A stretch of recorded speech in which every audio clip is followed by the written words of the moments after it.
as, and in translation is, as his pastime, that the Supreme Personality of Godhead, the greatest of the great, accepted the subtle material energy, which is invested with three material modes of nature and which is related with Vishnu. Let me read that again. As his pastime, that Supreme Personality of Godhead, the greatest of the great, accepted the subtle material energy, which is invested with three material modes of nature and which is related with Vishnu. Purport by Srila Prabhupada. In this verse, the word Gunamayim is very significant. Daivim means the energy of the Supreme Personality of God. And Gunamayim means invested with the three modes of material nature. When the material energy of the Supreme Personality of Godhead appears, this Gunamayim energy acts as a manifestation of the energies of the three modes. It acts as a covering. The energy emanated from the Supreme Personality of Godhead manifests in two ways, as an emanation from the Supreme Lord and as a covering of the Lord's face. In Bhagavad Gita, it is said that because the whole world is illusion by three modes of material nature, the common conditioned soul being covered by such energy cannot see the Supreme Personality of Godhead. The example of a cloud is very nicely given. All of a sudden, there may appear a big cloud in the sky. This cloud is perceived in two ways. To the sun, the cloud is a creation of its energy. But to the ordinary common man in the conditioned state, it is a covering to the eyes. Because of the cloud, the sun cannot be seen. It is not that the sun is actually covered by the cloud. Only the vision of the ordinary being is covered. Similarly, although Maya cannot cover the Supreme Lord, who is beyond Maya, the material energy covers the ordinary living entities. Those conditioned souls who are covered are individual living entities, and he from whose energy Maya is created is the Supreme Personality. In another place, the Srimad Bhagavatam, in the first canto, 7th chapter, it is stated that Vyasadeva, by the spiritual vision, saw the Supreme Lord and the material energy standing behind him. This indicates that material energy cannot cover the Lord, just as darkness cannot cover the sun.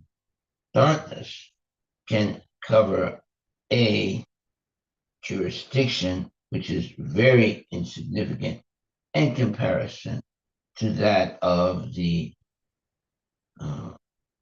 sun.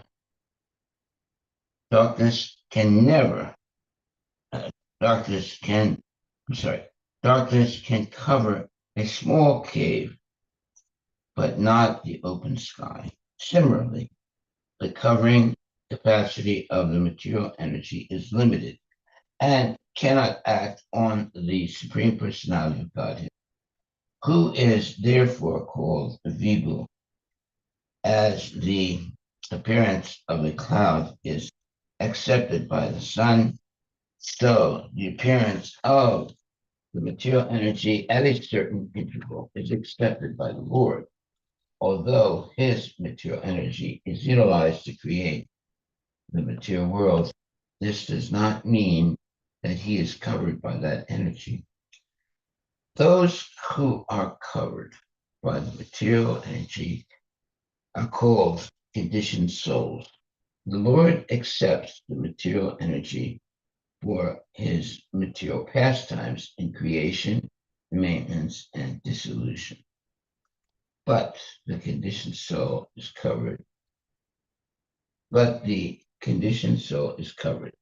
He cannot understand that beyond this material energy, there is the Supreme Personality of Godhead, who is the cause of all causes, just as a less intelligent person cannot understand that beyond the covering of the clouds, there is bright sunshine. Okay, so all this verse is talking about is the difficulty of seeing things correctly by the living end. And the why? Because we are limited in the way we can see things. That is our, let's say, that is a limitation that does not permit us to see properly. That can be corrected over time by hearing about the transcendental qualities of the Lord. But most people don't hear the pastimes of the Lord. They're more interested in hearing how to make money and how to build buildings and how to engage in sense gratification. The most popular, let's say, since the internet became very prevalent in the Western world, the most popular thing that people look for in the internet is sex. See if that's true. Uh, so here, there's a great opportunity for people to uh, learn, things. But the most popular thing that they look up on the internet, if I'm not mistaken, is about the pornography or sex. So the living being has to make a decision.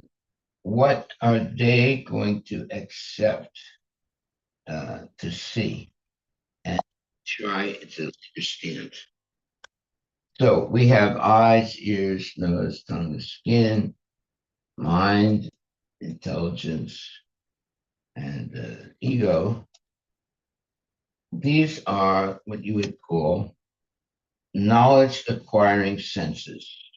You have five gross knowledge acquiring senses: eyes, ears, nose, tongue, skin, and three subtle knowledge acquiring senses: uh, mind, intelligence, and ego. So, how are we going to use these instruments of understanding things? Unfortunately, most of the time, these very, let's say, powerful instruments for perception are used for nonsense purposes. Okay, so it says here, as his pastime, that Supreme Personality of Godhead, the greatest of the great, accepted the subtle material energy, which is invested with three material modes of nature, and which is related with Vishnu. Now, Why would the Supreme Personality of Godhead accept the subtle material energy? Interesting. Let's read the purport carefully again. In this verse, the word Gunamayim is very significant. Daivim means the energy of the Supreme Personality of Godhead, and Gunamayim means invested with the three modes of material nature. What are those modes? Goodness, passion, and ignorance. When the material energy of the Supreme Personality of Godhead appears, this Gunamayim energy acts as a manifestation of the energies of the three modes. It acts as a covering. The energy emanated from the Supreme Personality of Godhead manifests in two ways: as an emanation from the Supreme Lord and as a covering of the Lord's face. In Bhagavad Gita, it is said that because the whole world is illusioned by the three modes of material nature, the common conditioned soul, being covered by such energy, cannot see the Supreme Personality of Godhead. The example of a cloud is very nicely given. All of a sudden, there may appear a big cloud in the sky. This cloud is perceived in two ways. To the sun, the cloud is a creation of its energy, but to the ordinary common man in the conditioned state, it is a covering to the eyes. Because of the cloud, the sun cannot be seen. It is not that the sun is actually covered by the cloud, only the vision of the ordinary being is covered. Similarly, although Maya cannot cover the Supreme Lord, who is beyond Maya, the material energy covers the ordinary living entities. Those conditioned souls who are covered are individual living entities, and he from whose energy Maya is created is the Supreme Personality of Godhead. Okay, now this is actually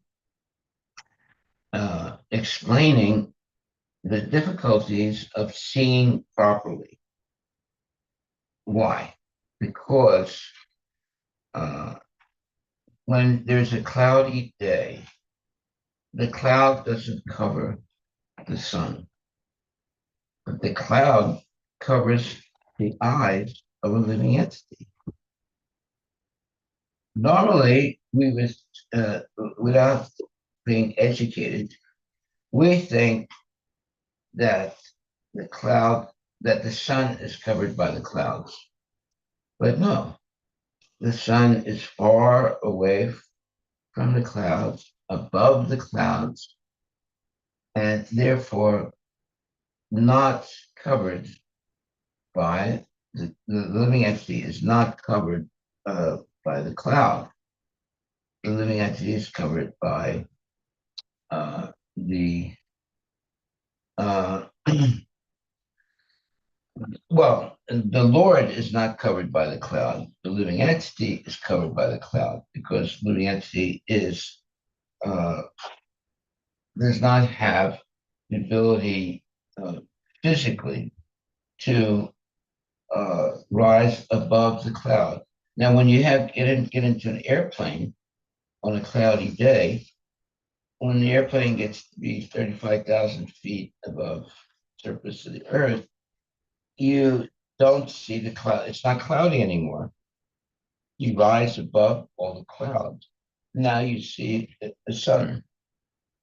But when the airplane goes down on a cloudy day, uh, it you don't you're not able to see the sun so easily. The light of the sun can penetrate the cloud, but when we're on because we're on the earth, it looks like on a cloudy day that the sun is covered, but the sun is never covered. Our eyes are covered by the clouds. So all this is about how to see properly. And this is the problem of material life. We don't see things properly. So when there are a lot of clouds, we think that the sky is covered by the clouds, but the sky is never covered by the clouds. The sun is never covered by the clouds. The clouds are produced by the sun, and they cover the eyes of the living entity. Uh, but if you get in an airplane and fly, 30,000 feet up in the air, you'll see that at one point you go through the clouds and then you rise above the clouds, and now you see the sun on a very cloudy day. So that means that the sun is covering, the clouds are covering our eyes. The clouds are not covering the sun. Okay, so this is very significant. Uh, that's why it says here, when the material energy of the Supreme Personality of Godhead appears, this Gunamayim energy acts as a manifestation of the energies of the three modes, goodness, passion, and it acts as a covering. The energy emanated from the Supreme Personality of Godhead manifests in two ways: as an emanation from the Supreme Lord and as a covering of the Lord's face. In Bhagavad Gita, it is said that because the whole world is illusioned by the three modes of material nature, the common conditioned soul, being covered by such energy, cannot see the Supreme Personality of God. The example of a cloud is very nicely given. All of a sudden, there may appear a big cloud in the sky. This cloud is perceived in two ways. To the sun, the cloud is a creation of its energy. But to the ordinary common man, in the conditioned state, it is a covering to the eyes. Because of the cloud, the sun cannot be seen. It is not that the sun is actually covered by the cloud. Only the vision of the ordinary being is covered. Similarly, although Maya cannot cover the Supreme Lord, who is beyond Maya, the material energy covers the ordinary living entities. When it is covered, it means it's covering the eyes of the living entity. It's never covering the sun. The sun is far away from the clouds, but we are living on the earth, and on a cloudy day, the clouds cover our eyes. They don't cover the sun. And the way you realize this is if you take an airplane on a very cloudy day and you go above the clouds, you'll see that although below you, now you're looking from, let's say 30,000 feet in the air. Below you, you see the clouds. Above you, you see the sun. So now you realize that the clouds are not covering the sun. The clouds are covering our eyes. And then here it says, it is not that the sun is actually covered by the cloud. Only the vision of the ordinary being is covered. Similarly, although Maya cannot cover the Supreme Lord, who is beyond Maya, the material energy covers the ordinary living entities. Those conditioned souls who are covered are individual living entities, and he from whose energy Maya is created is the Supreme Personality of Godhead. So today is somewhat of a cloudy day.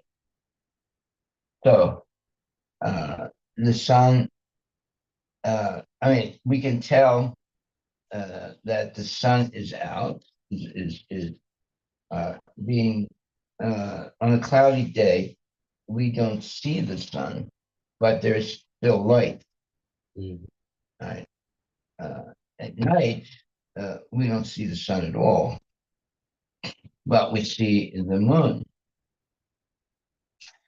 But what and what is being seen is something that is covering our eyes and not covering the spirit. And normally people would say, well, it's a cloudy day. The sky is covered by too many clouds. But actually, the sky is never covered by the clouds. It's our eyes that are covered by the clouds. So most people don't think like that and don't see like that. And uh, therefore, our ability to see things correctly is limited due to our limited position. When we actually read Shastra, then we understand how to rise above, how to see things and rise above the, let's say, incorrect way of seeing. So, darshan means seeing. So, the real purpose of education is to see things correctly. Most people do not see things correctly. Like, for example, you can be on a uh, sunny day at the beach, and if you look at the sand, sometimes there are particles of sand that are shining, and you might think that they're gold. And you might think, oh, I've discovered gold, but it's not gold. But they are uh, rocks that might have some uh, well, uh, some shiny part, and we might accept the shiny particles as gold on a sunny day, but actually it's not actually gold. So, and in the same way, there are what you would call uh, illusory things that animals and human beings see. Like, for example, on a very hot day, when you're driving down an asphalt road, you might see water in the distance, and it looks exactly like water. But when you come closer, you understand that it's just an illusory thing created by the heat on a hot day on an asphalt road. So there are illusory things that we see. We see water in far away, but actually it's not water. It's an optical illusion due to the heat of the sun and on an asphalt road. So there are many things like that that we see incorrectly due to our not being, let's say, able to be above uh, the because of optical illusions of, that are produced by heat and light from a distance. So, as we get closer to what we think is a something, we see that it's not there. Like seeing water on an asphalt road in the summertime, we see water in the distance as we're driving, but actually we realize after some time that there's no water. It's an optical illusion due to the heat of the sun on a sunny day. Now, how to see things correctly is why we are reading Shastra, because there are many examples of nature tricking our vision due to sunlight and heat and so forth, uh, being reflected or refracted on a sunny day. However, when we study Shastra, we'll not only learn about the uh, things that are misperceived in nature, but also we learn about things that is misperceived uh, in our own life. Like, for example, some people think that the purpose of life is sense gratification. That is not true. That's wrongly seen. Some people think that the purpose of life is to eat, drink, and be merry. That's not true. The purpose of life is to liberate ourselves by birth and death. So, how can we correct these, let's say, tricks or of illusory seeing? We need to hear from genuine devotees what how to see properly. That's why we're reading Shrimad Bhagavatam, and this chapter says fundamental principles of material nature. So uh, the incorrect way to see is caused by our limited position in the material world. Just imagine when before there were airplanes and there was a cloudy day, people think that the sun is covered by the clouds. But once they had airplanes and people would take an airplane and go above the clouds, they would realize the sun is shining. It's not cloudy. It's the clouds that are covering our eyes. So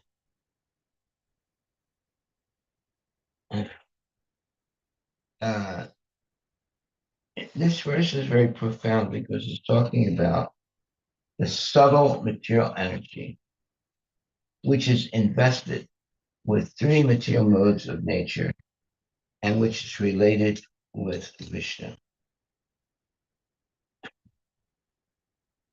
Now, do we understand in an ordinary life the subtle material energy, which is invested with three material modes uh, of nature and which is related with Vishnu? No, we don't see any relationship with Vishnu.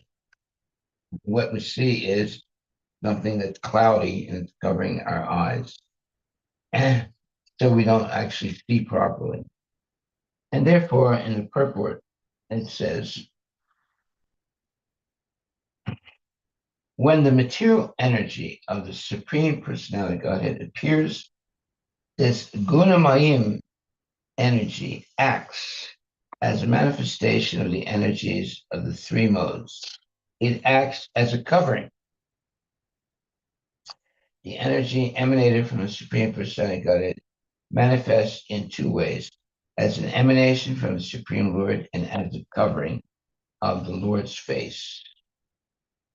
In Bhagavad Gita, it is said that because the whole world is illusioned by the three modes of material nature, goodness, passion, and ignorance, the common conditioned soul, being covered by such energy, cannot see the Supreme Personality of Godhead. The example of a cloud is very nicely given. Okay, so that's why the devotee prayers prays that the Lord take away the covering of the eye so that we can see the shining face of the Lord, the happy face of the Lord. So, therefore, our seeing ability is limited, and therefore we have to pray to the Lord to take away the curtain of illusion that's stopping us from seeing the Lord. That means that when you're hearing the Shastras, you realize that what we're seeing is not what we think it is, because most of the time we're not seeing correctly due to limited senses. And the senses are limited. Right now, I can't see what's on the other side of that door. Right. And I might think, well, maybe there's nothing on the other side of the door because I only see the door. I don't see what's beyond the door. Right. So that means that our seeing ability is very limited in the material world. Therefore, we have to read the Shastra to understand what's on the other side of the door, or or to be able to understand what is beyond our limited senses ability to see and to perceive things. So the energy emanated from the Supreme Personality Godhead manifests in two ways: as an emanation from the Supreme Lord and as a covering of the Lord's face. In Bhagavad Gita, it is said that because the whole world is illusioned by the three modes of material nature, the common conditioned soul being covered by such energy cannot see the Supreme Personality of Godhead. So if we read this, what I just read a little slower, it says, the energy emanated from the Supreme Personality of Godhead manifests in two ways: as an emanation from the Supreme Lord and as a covering of the Lord's face. In Bhagavad Gita, it is said that because the whole world is illusioned by the three modes of material nature, the common conditioned soul, being covered by such energy, cannot see the Supreme Personality of Godhead. So, if you slowly read this, you realize that the Lord is never really covered by anything, just like the sun is never really covered by the clouds. But we think like that because of our limited position of seeing. We need to hear the explanation of bona fide devotees or Shastra to see correctly. What are we seeing? Or what are we learning? That our position is limited. Therefore, we're not seeing correctly. However, we can correct our vision by hearing Shastric evidences of the proper way to see. So, the energy emanated from the Supreme Personality Godhead manifests in two ways: as an emanation from the Supreme Lord and as a covering of the Lord's face. In Bhagavad Gita, it is said that because the whole world is illusioned by the three modes of material nature, the common conditioned soul, being covered by such energy, cannot see the Supreme Personality of Godhead. The example of a cloud is very nicely given. All of a sudden, there may appear a big cloud in the sky. This cloud is perceived in two ways. To the sun, the cloud is a creation of its energy. Yeah, how is that? Well, the sun evaporates water. The water rises, and the particles of water begin to, uh, let's say, create space between the little particles. That's what produces a cloud. When the particles of water, uh, let's see, when they go farther apart, there's rain. When they're closer together, there's clouds. Right. So the sun is evaporating water from the earth after rain. Uh, so when those particles of water evaporate, they go up in the air, and if they gradually uh, are, let's say, separated or expanded, then we see a uh, it'll eventually become rain. But when they're close together, we see clouds. And those clouds, when there's winds, those clouds are moving often with millions uh,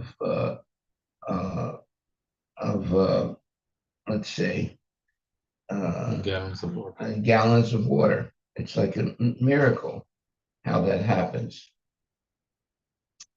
It's all based on the sun. The sun can produce clouds, and the wind can move the clouds.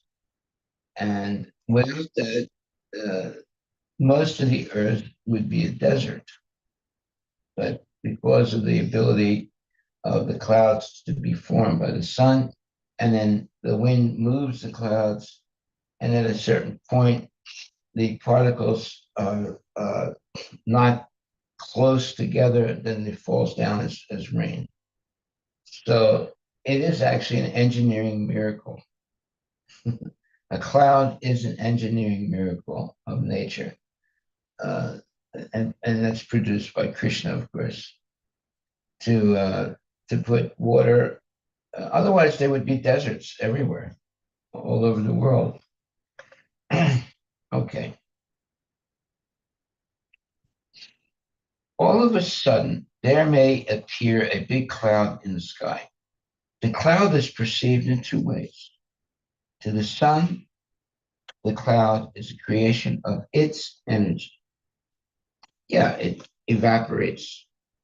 The heat of the sun makes water evaporate, and then when it evaporates, the particles of water become more separated, and they become lighter than air. When they're closer together, then they become droplets of water, and they become like rain. But when they're spread apart, they become like clouds, right? So a cloud is a miraculous uh, development of nature because the sun evaporates water and it creates clouds, and then the wind pushes the clouds, and now at a certain point, the particles are so far separated from each other that they fall down as rain. So most people don't understand what's happening.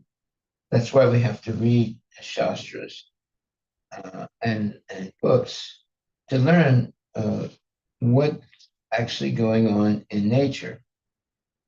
Okay, so, but there are things that even the scientists don't understand properly. It's like, for example, the three modes of material nature and their influence on the way we see things. That's why here it says, when the material energy of the Supreme Personified Godhead appears, this gunamayim, energy acts as a manifestation of the energies of the three modes. It acts as a covering. The energy emanated from the Supreme Personality of Godhead manifests in two ways: as an emanation from the Supreme Lord and as a covering of the Lord's face. In Bhagavad Gita, it is said that because the whole world is illusioned by the three modes of material nature, the common conditioned soul, being covered by such energy, cannot see the Supreme Personality of Godhead. The example of the cloud is very nicely given. So here, it seems to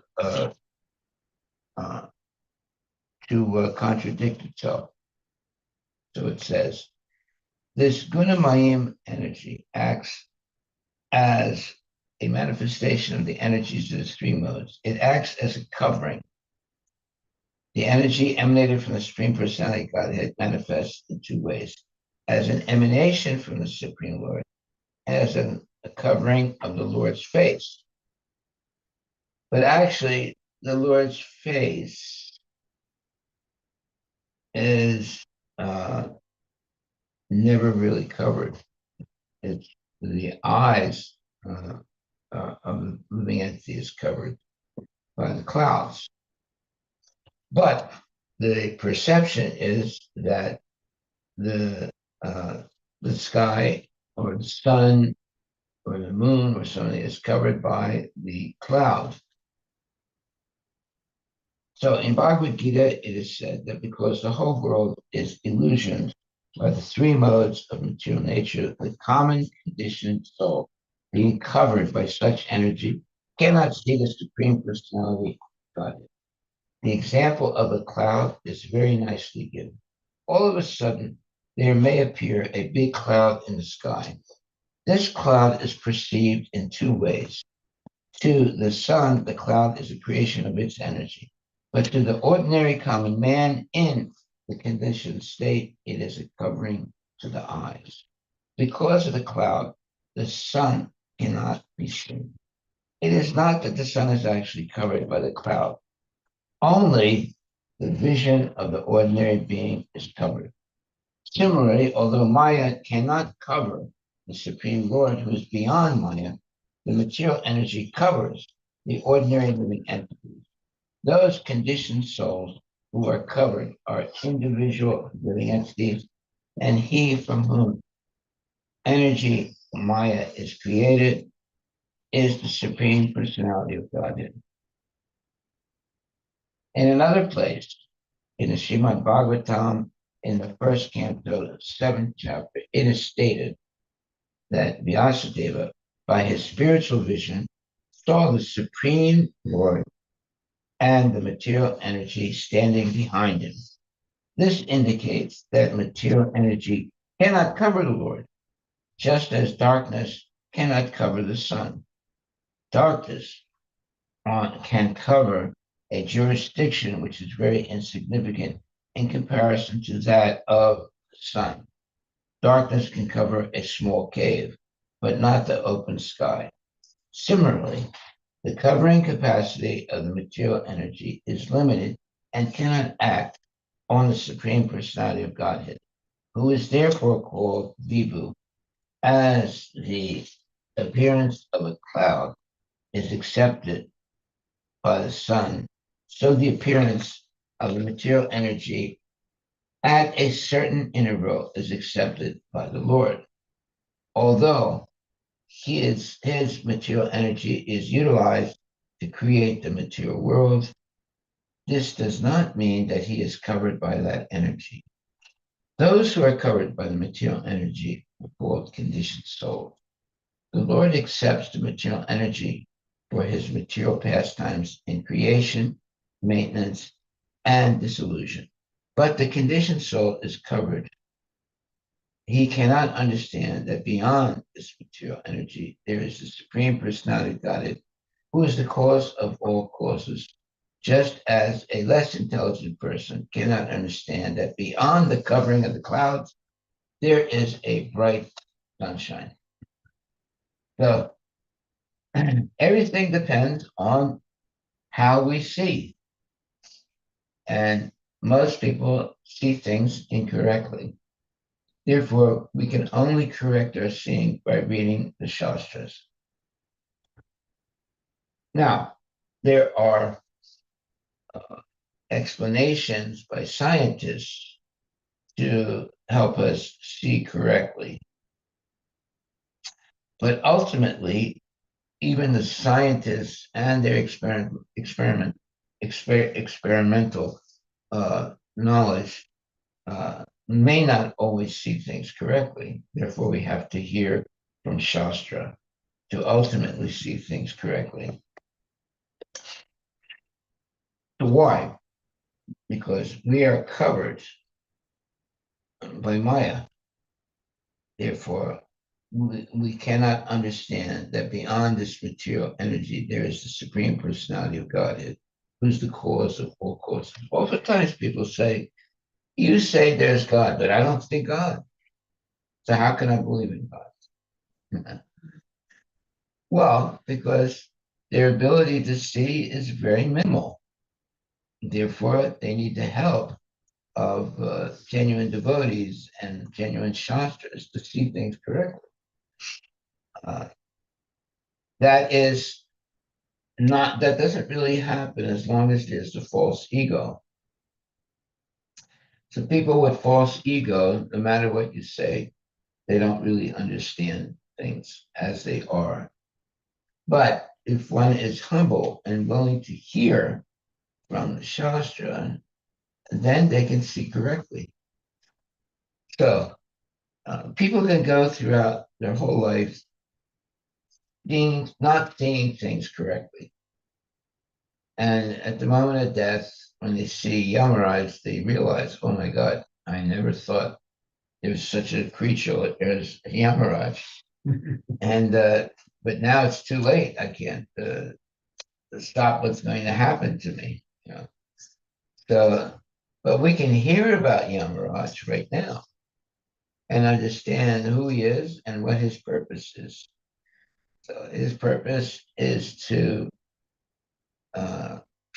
put people in illusion. And in an illusory state, they suffer. And by suffering, they might make a decision that I don't want to suffer anymore. And now they search out the way to overcome that suffering. And the only way is to understand their relationship with Krishna because they're suffering due to not having knowledge of who Krishna is and what their relationship with Krishna is. So it's just like uh, having a map with half of the map missing. So when half of the map is missing, you only see half of the what you're trying to see. And you know, a map tells you where things are, but if you only have half of a map, you don't see easily all the things that are existing. Uh, but when you have a complete map, then you can see, you know, completely where you're going. So this ability to see becomes rectified and more correct when we hear from Shastra and bona fide devotees. Otherwise, we can go through our whole life not seeing things correctly. The most important thing to see is our relationship with Krishna. Without seeing that and understanding that, we remain in illusion. We were easily tricked by the illusory manifestations in nature. Just like someone is very young and has a lot of energy and can engage in sense gratification, uh, but after some time they get old, their ability to use the senses for sense gratification becomes more limited. And now the way they were living previously is just a dream. They might remember it, but they cannot experience it anymore. Then they realized something happened. Yeah, they got older and their senses became weaker and their ability to enjoy sense gratification becomes lesser. Then they resort to memory and dreaming to have to uh, experience the more intensive sense gratification they had when they were younger. So now they begin to dream and uh, in a sense, fantasize their ability for sense gratification. And there are a lot of people like that. They're living in the past, remembering things previous that they're not able to do anymore in their older age. So, but all of that is actually Maya. They're not actually seeing Krishna. Oftentimes you think, well, the older you get, the more wise you become. It's not necessarily true. There are people who get more dumb as they get older because they are engaged in sense gratification and uh, they're being misled by their own desires. Like so some people, there was this one devotee. He uh, at one point was married. He had two daughters. And then his wife divorced him, and she got married to someone else. Then the rest of his life, he wanted to get married again, right? But and he would always try and build up relationships with other women, and never really happened, right? And because of that, he was always, although he was a devotee, in other words, he had a relationship with Srila Prabhupada, but he always wanted to get married, right? So one time there was a girl, a young girl, that became attracted to him. So one day I asked her, I said, what do you see in him that you're attracted to? And she said, I'm attracted to his fat legs. I said, really? Are you kidding? Or are you telling or just joking? She said, no, for some reason or other, I became attracted to his fat legs because he always puts his dhotis on in such a way that you can see his legs. He puts the dhoti up higher than his legs. And they seem to be cute. You know? Uh, so because of that, she associated with him, and he thought, "Oh, now I have found love again." But after a short time, uh, he uh, didn't act in a nice way with her, and she realized that her infatuation was all illusory, and she dumped him. But during the time that she was infatuated by him, I couldn't believe she was young. She was very, you know, uh, uh, attractive girl, and she was just coming into Krishna consciousness. And I asked her, I said, "What do you see in him that is attracting you?" She said, "It's his plump legs." So then I realized, she was an illusion, right? But in a very short while, when he thought, "Oh, now he's found new love again, and he can get married again," and then she suddenly came out of her illusion and realized, "Wait a minute, this guy's an old man. What am I doing with him?" And then she basically ignored him. And, he was like, his uh, desires to get married again. He had already a wife, he had children, and then he was divorced. And his thought was always, I want to get married again. I want to get married again. I want to get married again. And especially, I want to get married to a young girl. Right? So it seemed like that was going to happen. But then the girl who was attracted to him, not him exactly, but to some aspects of his body, like his plump legs. Eventually, she came out of that illusory attraction, and she, distanced herself. And so every time I would meet this devotee, we would say hello, how are you? Everything's going all right. He said, yeah, yeah, I want to get married again. So he was like a I don't know what you would call uh, a clown, right? Uh, he already had a wife. She divorced him. He already had grown children, and instead of just dedicating everything in his life to Krishna consciousness, he was always thinking about finding another wife.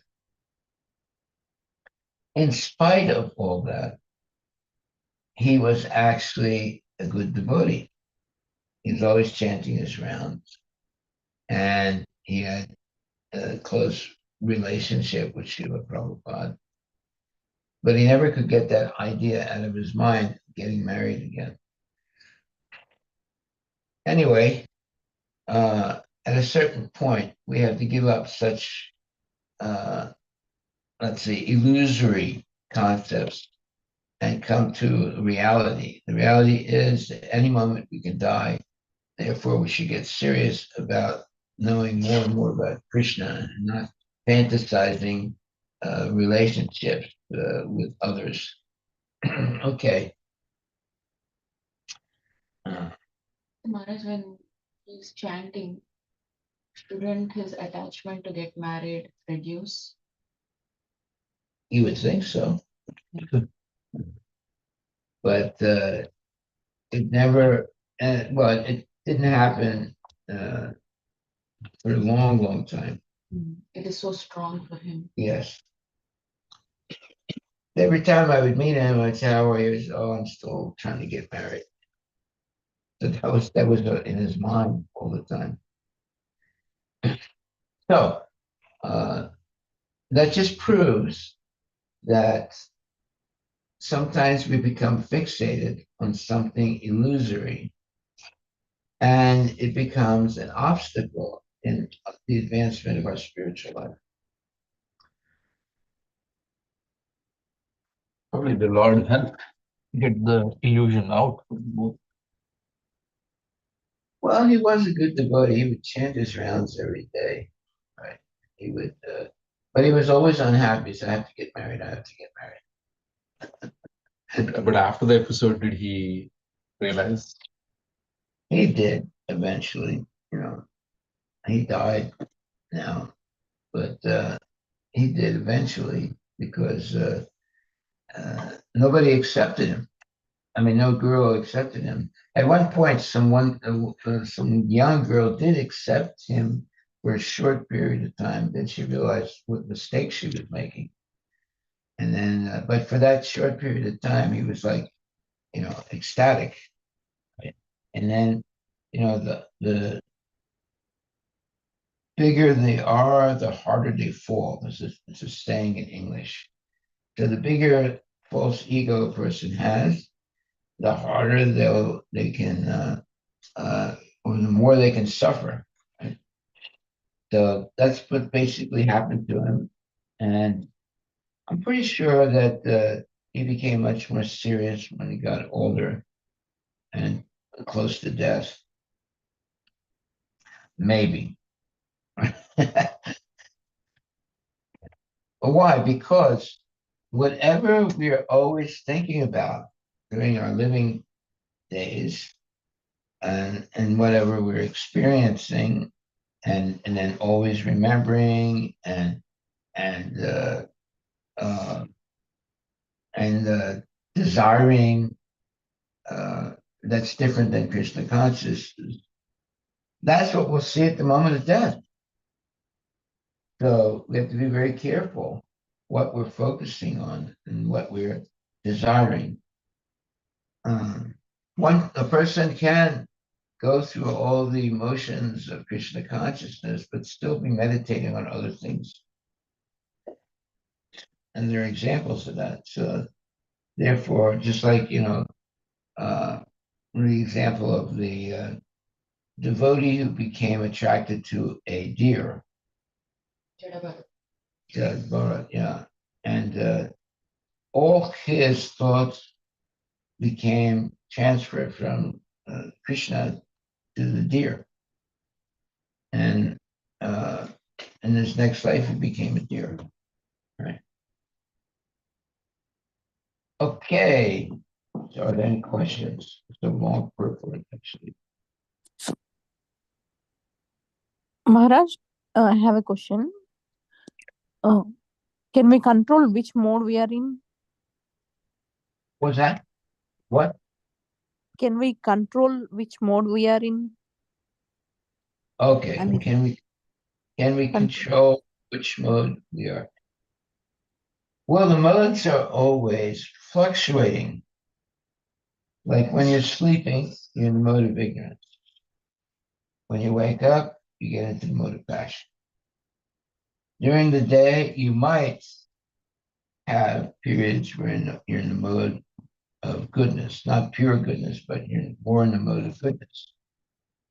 Okay.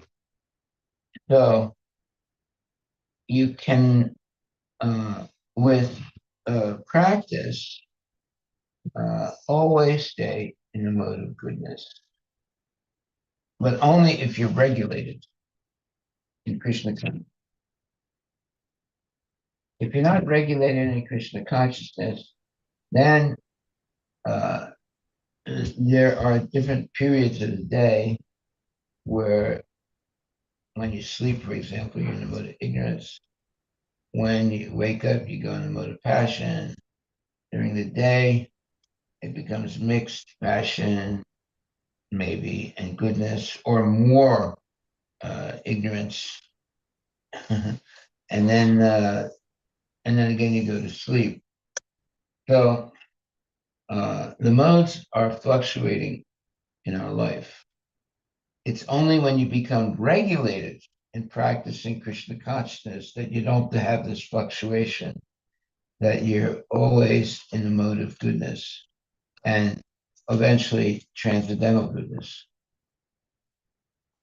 Someone who's in transcendental goodness can tolerate almost anything without deviating from Krishna consciousness, and can tolerate some of the most horrendous situations without being deviated. Someone who's not so fixed up in Krishna consciousness is affected even by little, uh, uh, setbacks. And just like a child, if the mother gets angry and spanks the child, or limits the activities of the child. They can't watch television anymore. They can't do this. They can't do that. The child becomes devastated, and they think it's going to be like that for the rest of their life. Right? They can get also psychologically injured, being severely punished by the parents, or having a parent who easily gets angered, and basically the child gets afraid. By the way, anyone who puts another person into fear is actually sinful.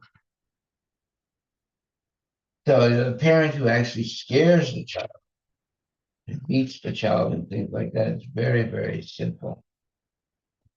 We should never scare anybody, and obviously not beat anyone. So the ability to have a happy life can only be experienced in the association of people who are in the mode of goodness and actually have relationship with Krishna through devotional service. When we are associating with people who are unpredictable And sometimes they are in a mode of ignorance, sometimes in a mode of passion, sometimes in a mode of mixed goodness and passion and so forth. It's very difficult to associate with people like that. And it affects the growth, when I say growth, the development of a child when they have a parent who is unpredictable, who is not predictable in their behavior and can easily go into fits of anger and violence. There are people like that. There are parents like that. That unnecessary. So Prabhupada said, show the stick, but don't beat the child. Show the stick, but don't beat the child. So, but if you actually show the stick and beat the child, that can have catastrophic effects on the child. And then they can be like that when they grow up. They become violent when they grow up because throughout their childhood, they were being beaten by parents that can't control their mind and senses.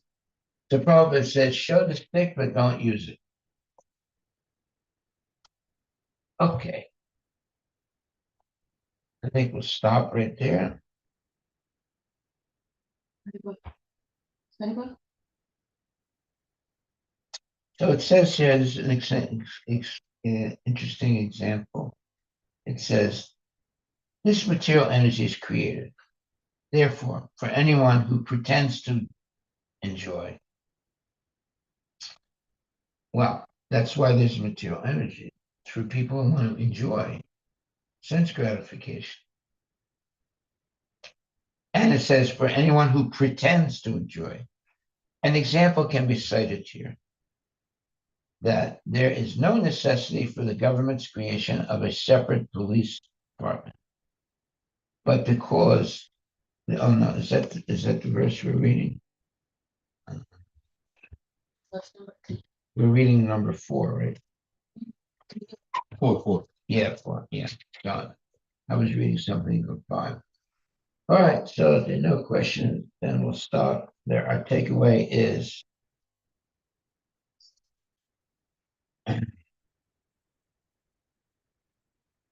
the Lord accepts the material energy for his material pastimes in creation, maintenance, and dissolution. But the conditioned soul is covered. He cannot understand that beyond this material energy, there is the Supreme Personality of God, who is the cause of all causes, just as a less intelligent person cannot understand that beyond the covering of the clouds, there is bright sunshine. It's a very profound statement, Prabhupada. So, the Lord accepts the material energy for his material pastimes in creation, maintenance, and dissolution. But the conditioned soul is covered. He cannot understand that beyond this material energy, there is the Supreme Personality of Godhead, who is the cause of all causes, just as a less intelligent person cannot understand that beyond the covering of the clouds, there is bright sunshine. That's a very, very significant statement by Prabhupada. Only people who surrender to bona fide devotee, they can understand what's actually going on. But people who are not surrendered to the devotee and ultimately the Lord, they don't really understand what's going on. They're just spending day and night, day and night, day and night, their whole life in sense gratification, eating, sleeping, mating, and defending, and they die in ignorance. It's a tragedy, a big tragedy. That's what happened to my to members of my family. They all died in ignorance.